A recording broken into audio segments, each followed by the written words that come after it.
안녕하세요. 올 연말이나 내년 초쯤으로 결혼식 올릴 예정이었던 29살 여자입니다. 하지만 지금은 깔끔하게 파혼했어요. 파혼한 남자친구를 포함해서 주변 몇 명은 제가 너무 이기적인 것 같다고 했어요. 하지만 저는 그렇게 생각하지 않거든요. 여러분들께서 제 이야기 들어보시고 정말 제가 이기적인 건지 한번 판단해 주시길 부탁드리겠습니다. 남자친구는 친하게 지내던 지인의 소개로 만나게 되었습니다. 남자친구도 그 지인과 친구 사이였고, 그렇다 보니 서로를 모르고 지내던 저랑 남자친구를 이어줬던 거예요. 연애를 시작했을 때 남자친구의 나이가 31살이었습니다. 연애는 횟수로만 치면 3년을 했어요. 남자친구가 결혼하고 싶다는 이야기는 연애 초반 때부터 나왔습니다. 연애 시작하고 첫 해를 넘기며 지나가는 듯이 이야기를 먼저 꺼내더라고요. 나도 이제 32이지 않냐. 연애도 연애지만 결혼 생각도 해야 할 나이다 하면서요. 그땐 그걸 당연히 청혼이라고 생각하진 않았어요. 하지만 그 덕에 저도 어느 정도 결혼을 염두에 두고 만남을 이어왔어요. 그런데 그 이후부터 남자친구가 본격적으로 결혼에 대한 굳은 의지를 내비치기 시작했습니다. 제가 이야기를 들어놓고 모른 척을 하는 건 줄 알았나 봐요. 레파토리는 맨 처음 말했던 것과 똑같았어요. 내 나이가 이제 벌써 32이다 어쩌고 저쩌고. 한국에서는 그 나이에 결혼하는 게 늦은 것도 아닌데 나이 타령하면서 조선시대 같았으면 벌써 애가 장가갈 나이다 이런 식으로 이야기를 하는 겁니다. 뭔 소리를 하고 싶어서 저렇게 나이 타령을 하는 건가 싶었는데 나중에 가서 하는 말이 하루빨리 결혼해서 자리 잡고 안정적으로 사는 모습 보여드려야지 부모님께 효도하는 거 아니겠냐 하는 거예요. 그래서 제가 단도직입적으로 남자친구한테 지금 나한테 청혼하는 거냐고 물어봤고 이렇게 얼렁뚱땅 청혼하는 거면 나는 못 들은 걸로 하겠다. 제대로 똑바로 준비해와라 했습니다. 뭐 요즘에 청혼 받으면 기본적으로 야경 끝내주는 호텔에서 명품 가방 선물 주면서 한다는데 그런 청혼 바래서 그런 것 아니에요. 그런 거 받으면 당연히 기분이야 좋겠지만 그런 것보다 더 중요한 것들이 있잖아요. 결혼을 하려면 꼭 알아야 할 현실적인 것들 말입니다. 결혼을 위해 어느 정도 준비되어 있는지, 앞으로는 어떻게 할 계획인지 같은 구체적인 이야기를 듣고 싶었어요. 심지어 결혼을 하자고 말을 꺼내는 사람이 고작 한다는 소리가 부모님께 걱정 끼치기 싫고 효도하고 싶어서 결혼하겠다라는 말이라면 그 이야기 듣고 결혼을 결심하는 사람이 세상 어디 있겠나요? 그런데 정말 더 충격적이었던 건 남자친구가 제 말을 듣고 나서 현재 자기 상황에 대해서 이야기를 해줬는데 모아놓은 돈이 1,500만 원이 전부였다는 사실이었습니다. 물론 결혼할 때 돈 얼마 가지고 온 것만 가지고 그 사람을 평가할 수 없다는 사실은 저도 잘 알고 있습니다. 하지만 당시 제 나이가 27살 때였는데 대기업도 아니고 평범한 일반 기업에서 사회생활 막 2년 된 햇병아리 사회초년생이었던 저도 당시 2천만 원이 넘는 저금을 가지고 있었어요. 그런데 저보다 5살 많은 남자친구가 결혼하자고 징징 노래를 불러싸던 그 남자친구가 당장 까놓고 보니 5,100만 원도 아니고 1,500만 원이 전부라고 하니 놀랄 노자 황당할 따름이었죠. 그래서 결혼이 그렇게 급한 상황이거든 나 말고 다른 사람 만나라고 이야기했어요. 돈 얼마 때문에 이별을 하자는 속물이 되는 것 같아서 싫었지만 아무 준비도 없이 결혼을 하겠다고 드는 사람과 미래를 준비하는 것도 답이 없다고 생각했거든요. 제가 뭐 다른 사람들처럼 남자라면 모름지기 결혼할 때 집을 해와야 한다 그런 걸 바라는 건 아니었습니다. 하지만 결혼은 현실이잖아요. 성격 좋은 건 장점이긴 하지만 경제관념 없는 건 아무리 성격 좋다는 거 하나만 가지고 도무지 커버할 수가 없었거든요. 그런데 남자친구가 그럼 자기한테 시간을 좀 달라고 하더라고요. 앞으로 자기 통장에 1억 찍힐 때까지 열심히 저축하겠다. 그리고 나서 청혼을 하겠다. 뭐 이런 식으로요. 1억으로 서울에서 뭐 아무것도 못한다는 사람들이 많긴 했지만 저는 그 말을 믿어보기로 했어요. 어차피 로또라도 당첨되지 않는 한 짧은 시간 내로 남자친구가 그 돈을 만들 수 있는 방법은 없었고 그 사이에 정말 남자친구가 결혼 상대로는 글러먹은 사람이라는 걸 느끼게 되면 굳이 그 돈을 모을 때까지 기다릴 필요도 없이 헤어지면 되는 거라 생각했으니까요. 그리고 무엇보다 저는 당시 결혼 자체가 그렇게 급한 나이는 아니었으니 저한테는 문제될 게 없다고 생각했습니다. 오히려 남자친구가 진짜 1억을 모아오면 지금 당장 모아놓은 돈이 적을지라도 믿음직한 배우자감이 될 수 있을 거라고 생각도 했습니다. 당시 남자친구 연봉이 4천에서 5천 사이였는데 정말 숨만 쉬고 돈만 모은다고 해도 최소 2년은 넘게 걸리는 일이잖아요. 일반인이 허리띠 졸라매서 사는 경우라고 해도 남자친구가 1억을 모으는 데는 최소 3년 반 정도 걸리지 않겠나 생각을 했어요. 3년 반 내로 그걸 해내면 남자친구 나이가 35, 36 될 텐데 나쁠 거 없다 싶었네요. 32 나이까지 모아놓은 돈 한 푼 없는 거나 마찬가지인 무책임한 남자가 좋은 배우자감이 되겠다 생각한 건 그렇게 1년을 더 연애하고 나서였습니다. 원래 저랑 연애 시작할 당시에는 남자친구는 회사 근처에 원룸을 얻어서 거기서 생활 중이었는데 돈 모으겠다고 방 빼고 부모님 집으로 들어갔고 도시락 싸고 다니고 술, 담배도 다 끊어버리고 하면서 정말 미친 듯이 돈을 모았나 보더라고요. 1,500만 원밖에 없던 통장은 1년 만에 5천만 원이 넘는 금액이 찍혀 있었어요. 그리고 그때 이 사람이 할 땐 하는 남자구나 하는 생각이 들었지요. 그때부터 저도 남자친구와 결혼을 한다는 걸 염두에 두고 제 월급도 같이 저축을 하기 시작했습니다. 남들이 보면 제가 결혼하려면 남자친구한테 1억 모아오라고 시킨 거나 마찬가지처럼 보일 텐데 저라고 돈 한 푼 없이 결혼할 수는 없었으니까요. 연봉 차이가 있었기에 남자친구가 모으는 돈과 똑같이 모을 수는 없었지만 저도 제 나름대로 최선을 다해 돈을 모으기 시작했어요. 그리고 결혼하면 어차피 공동재산이 될 텐데 제가 모으는 게 돈이 아깝다거나 하는 생각도 들지 않았습니다. 그렇게 쭉 남자친구와 만남을 이어오게 되었고 2년 차에 남자친구 통장에 8천만 원이 넘게 되고 저도 5천만 원 정도 모았을 때 본격적으로 결혼 준비를 시작하게 되었네요. 그게 올해 봄의 이야기입니다. 그렇게 남자친구와는 계속해서 저축을 하면서 결혼 준비를 차근차근 시작하기로 했어요. 남자친구도 이미 결혼하고 싶다는 이야기 꺼내고 2년이나 지났는데 뭐 급하게 할 게 있냐면서 천천히 준비하자는 분위기였고요. 그래서 올 겨울이나 내년 초쯤에 결혼식을 올리자고 결정을 하게 된 겁니다. 그렇게 되면 아마 남자친구는 1억 정도, 저도 못해도 6천에서 7천 사이로 모이지 않겠나 싶었고 그 돈이면 대출 끼고 적당한 전세의 결혼식 비용까지 다 가능하리라 생각됐거든요. 그렇게 본격적인 결혼 준비 시작하고 얼마 지나지 않아서였어요. 제 위로 오빠가 있어요. 저희 오빠는 남자친구와는 나이가 같아요. 오빠랑은 안 보고 지낸 지가 꽤나 오래됐는데 뭐 무슨 일이 있어서 연을 끊고 지내거나 그런 건 아니었고요. 오빠가 군대 다녀오고 나서 미국으로 유학을 가게 되었는데 거기서 알게 된 분하고 가깝게 지내면서 아예 미국에 눌러앉기로 결심을 했었거든요. 자세한 이야기는 모르는데 뭐 운때가 맞아서 영주권도 꽤나 빨리 취득을 했고 시민권도 취득을 했어요. 남자친구랑 다른 점이 있다면 저희 오빠는 비혼주의자로 애초에 결혼에 대한 생각이 전혀 없었던 상황이고요. 그런데 혼자서 10년이 넘는 세월을 혼자 타국에서 지내고 영주권 후원까지 해줬던 분하고 사이가 틀어지면서 아는 사람도 없이 너무 외롭다는 이야기를 하게 되었고 겸사겸사 저희 부모님한테 아예 미국으로 건너와서 살 생각이 없냐고 물어왔었거든요. 부모님은 다 늙어서 말도 안 통하는 나라에서 살 필요가 뭐가 있냐며 거절하셨던 걸로 알고 있었는데 아무래도 오빠가 너무 힘들어하다 보니 부모님이 결국 오빠가 있는 곳으로 이민을 가기로 결정을 하게 되었습니다. 오빠가 사는 지역도 교민들 수가 워낙에 많아서 이야기 들어보니 영어 한마디 못해도 한국 사람 사는데 아무런 문제도 없는 그런 동네라고 했기에 부모님도 그렇게 하기로 결정을 내리셨던 것 같아요. 거기에 이미 저 모르게 해서 초청이민 수소까지 다 받아놓은 상황이었더라고요. 저한테는 따로 말을 하지 못했던 건 외로워하는 오빠 때문에 저를 한국 땅에 혼자 남겨두는 거나 마찬가지였다 보니 어떻게 말을 꺼내야 할지 모르셨다는 것 같아요. 그 와중에 제가 남자친구와 본격적으로 결혼 준비를 시작했다 하니 당신들이 저를 두고 오빠한테 가더라도 제 곁에 저를 지켜줄 사람이 생기는 거나 마찬가지니 안심이 된다 하시면서 그제서야 저한테 이민 사실을 알려주신 거였고요. 원래는 제 결혼식이 끝나고 난 뒤에 떠날 생각이었는데 오빠가 당시 심적으로 너무 힘들어하던 상황이었으니 저희 부모님도 그걸 그냥 두고 볼 수는 없었던 것 같았습니다.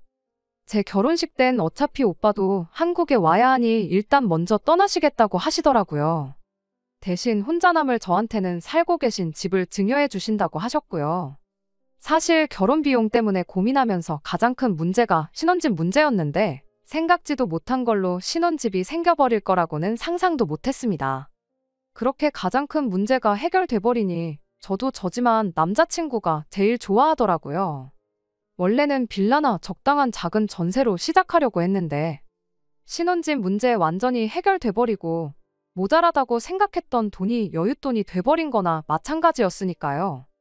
아무래도 부모님이 쭉 살아오신 집이라 집이 오래되기도 했고 해서 리모델링은 필수로 해야 하는 상황이었어요. 저도 다른 것도 아니고 신혼집인데 이참에 고치는 편이 더 좋겠다는 데에는 당연히 동의를 했고요. 남자친구가 모아놓은 돈으로 리모델링을 하고 나머지 혼수를 다 채워오기로 했습니다. 그래도 대충 견적내보니 돈이 남겠다는 생각이 들었고 남자친구는 그 돈과 제가 모아놓은 돈으로 외제차를 사자느니 어쩌자니 하는 이야기를 하더라고요. 남은 돈에 대해서는 천천히 생각해보자고 했어요. 집이 해결되면 맞벌이 하는데 돈 모으는 일은 순식간이라고 생각했고 그 돈으로 다른 곳에 투자를 하든 진짜 외제차를 사든 더 좋은 방법이 있을 거라 생각했으니까요. 예정대로 저희 부모님이 먼저 오빠가 있는 미국으로 떠나시게 되었고 지난달부터 본격적으로 혼수며 리모델링이며 결혼 전에 미리 준비해야 할 것들을 알아보기 시작했습니다. 리모델링 업체를 정한다고 여기저기 다니면서 견적내보고 비교하고 있다가 괜찮아 보이는 분을 만나 그 업체로 정하게 되었어요. 그리고 나서 이제 벽지며 바닥이며 자세한 내용에 대해 처음 상담을 받기로 한 날이었는데 남자친구가 그 자리에 자기 부모님을 데리고 왔더라고요. 업체는 제가 여기저기 다녀보면서 알아볼 거 다 알아보고 정한 건데 한다는 말이 제가 경험도 없고 그러니 괜히 눈탱이 맞을 수 있다고 도와주러 온 거라고 하더라고요. 저도 처음엔 조금 어이가 없긴 했지만 저희 부모님도 벌써 미국으로 떠난 상황이었다 보니 그래도 경험 많은 어른이 같이 있으면 도움이 되지 않겠나 하는 생각이 들어서 같이 업체에 방문을 하게 되었지요. 시작하자마자 남자친구 부모님이 도어락부터 인터폰 같은 건 돈 받지 말고 그냥 해달라고 하면서 업체 실장님하고 조율을 하기에 잘 데리고 왔다는 생각이었어요. 그런데 벽지랑 장판을 고르는 와중이었는데 안방에 들어갈 벽지랑 장판만 다른 걸로 하자고 하시면서 당신들 마음에 드는 걸로 고르시더라고요. 제 스타일도 아닌 걸 억지로 하라고 하시는데 이게 뭔가 싶었어요. 견적 다 내고 나서 같이 식사를 했는데 그때는 분위기상 넘어가긴 했는데 자꾸 안방 벽지랑 장판 이런 게 자꾸 마음에 걸리더라고요. 방 3개짜리 아파트긴 하지만 이러나 저러나 잠자는 시간 포함하면 하루 중에 집에서 가장 오랜 시간을 보내는 방인데 장판이랑 벽지가 제 마음에 안 들면 정이 안 갈 것 같아서요. 그래서 남자친구 부모님 같이 식사하는 자리에서 벽지랑 장판은 그냥 집 전체 똑같이 통일성 있게 해야겠다고 말을 꺼냈죠. 그런데 그 말을 듣더니 두 분 반응이 얘가 무슨 소리를 하냐 하는 반응이었습니다. 이어서 나온 말에 저는 어이를 상실하고 말았어요. 아니, 그때 이미 이 결혼은 끝장났구나 하는 생각을 갖게 되었습니다.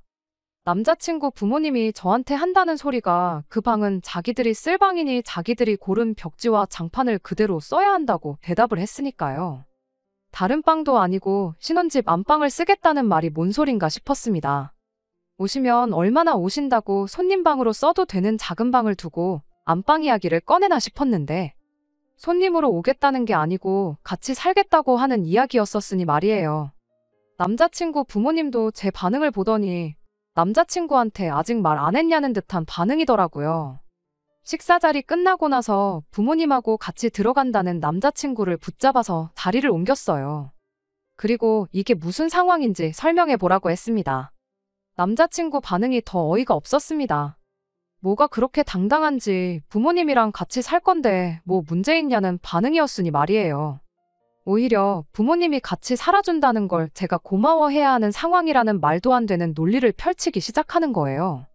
장점이라고 설명하는 게 부모님이 우리랑 같이 살아주면 하면서 마치 저희를 위해서 엄청 희생한다는 말투로 말을 하더라고요.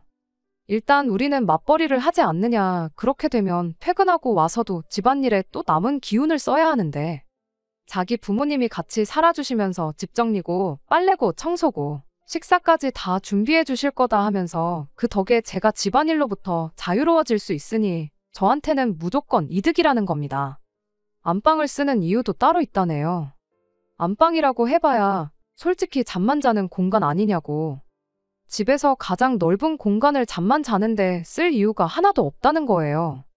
퇴근하고 오면 우리는 식사하고 TV 보고 거실에서 시간만 보낼 텐데 오히려 화장실 딸린 안방을 쓰겠다는 자기 부모님한테 감사해야 하는 거라고. 괜히 생활동선이 맞물려서 오며 가며 마주치면 서로 불편하지 않겠냐고. 그런데 화장실 딸린 안방 쓰시면 부모님이 우리 퇴근하고 나서도 방에만 계실 수 있으니 불편할 게 하나도 없다는 거죠. 방이 넓으니 거기에 TV 하나만 더 놔드리면 저녁 식사할 때 빼고는 부모님하고 마주칠 일도 없다는 거예요. 마지막으로 제가 남자친구 부모님한테 오히려 감사해야 한다는 이유를 듣고 결혼에 대해서 다시 생각해보자고 한마디 해버렸네요. 제 명의 집에 자기 부모님이 와서 사는 거니 이건 시집살이가 아니고 오히려 우리 부모님이 얹혀 사는 거라는 말도 안 되는 소리를 하더라고요. 부모님이 우리 집에 얹혀 살면서 며느리 눈치 보며 집안일도 다 해주신다는데 당연히 제가 감사해야 하는 부분이지 않냐는 뻔뻔한 소리를 아무렇지도 않게 하더라고요. 이게 뭔 미친 소리인가 싶어서 그러냐고. 그냥 결혼에 대해서는 다시 생각해보는 게 좋겠다고 대답을 했습니다. 그랬더니 남자친구가 다짜고짜 저보고 너 때문에 2년을 더 낭비를 했는데 이제 와서 집 생기니까 파혼하자는 소리를 할 수 있냐며 이기적이라고 입에 개거품을 물면서 따지더라고요. 저희 오빠 이야기까지 끄집어내면서 따지기 시작하는데 너는 너네 오빠가 부모님 모시겠다고 할 때는 찬성해서 부모님 말도 안 통하는 미국 땅에 보내놓고 나도 똑같은 아들인데 부모님 모시겠다고 하니 그건 싫다고 할 수가 있냐더라고요. 사람이 언행일치가 돼야지 달면 삼키고 쓰면 뱉고 그러면 안 된다는 겁니다. 제가 말도 안 되는 억지 쓰지 말고 헛소리도 통할 사람 앞에서 하라고 한마디 했지요. 그리고 분명히 마지막 기회까지 줬어요. 지금이라도 늦지 않았으니 합가 이야기는 나랑 상의된 적도 없고 앞으로도 그렇게 할 생각 없다는 사실 부모님께 정확하게 알려드리라고요. 그렇게만 하면 지금 일은 제가 없던 일로 하고 예정대로 결혼 준비를 하겠다고 했죠. 남자친구는 끝까지 그 고집을 꺾지 않더라고요. 오히려 목청을 한껏 높이면서 한다는 소리가 집은 너가 부모님한테 물려받은 집일지라도 결혼하면 우리 공동재산이 되는 것이고 또 자기 돈으로 리모델링을 하기로 했으니 일부일지라도 그 집에 자기 지분이 있는 거라고. 그러니 그걸 제멋대로 하게 두지 않을 거랍니다. 말도 뭐 통하는 사람한테 해야지 대화지. 아예 들어먹을 것처럼 보이질 않더라고요. 솔직히 제가 여기서 상황이 이렇게 된 마당에 미쳤다고 남자친구한테 결혼해달라고 빌어야 할 상황도 아니잖아요. 그래서 깔끔하게 파혼하자고 했어요. 나는 분명히 모든 걸 원래대로 돌릴 수 있는 기회를 줬고 할 만큼 한 것 같다고.